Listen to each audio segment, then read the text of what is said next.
എമ്പുരാൻ സിനിമയുടെ നിർമ്മാതാവും വ്യവസായിയുമായ ഗോകുലം ഗോപാലനെ ഇഡി ചോദ്യം ചെയ്യും.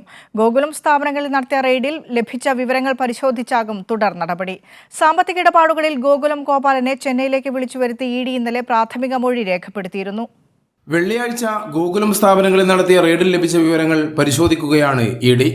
ഇതിനുശേഷം തുടർ നടപടി ഉണ്ടാകും. സാമ്പത്തിക ഇടപാടുകളിൽ ഗോകുലം ഗോപാലനെ വിശദമായി ചോദ്യം ചെയ്യാനാണ് ഇഡി തീരുമാനം. ഇന്നലെ വൈകിട്ട് ചെന്നൈയിലെത്തിയ ഗോപാലിൽ നിന്ന് ഇഡി മണിക്കൂറുകളോളം മൊഴിയെടുത്തിരുന്നു. ആവശ്യമെങ്കിൽ സ്ഥാപനങ്ങളിൽ തുടർ പരിശോധന നടത്താനും ഇഡി നീക്കമുണ്ട്. വെള്ളിയാഴ്ച കോഴിക്കോടുള്ള കോർപ്പറേറ്റ് ഓഫീസിലും ചെന്നൈയിലെ വീട്ടിലും കോടമ്പാക്കത്തെ ധനകാര്യ സ്ഥാപനത്തിലുമടക്കം 5 ഇടങ്ങളിൽ ഇഡി റെയ്ഡ് നടത്തിയിരുന്നു. കുറച്ചുനാൾ മുമ്പ് ഗോകുലം കമ്പനിയിലേക്ക് വലിയ തുക നിക്ഷേപമായി വന്നെന്നും അതിന്റെ ഉറവിടം സംബന്ധിച്ചാണ് പരിശോധന എന്നുമാണ് ഇഡിയുടെ വിശദീകരണം.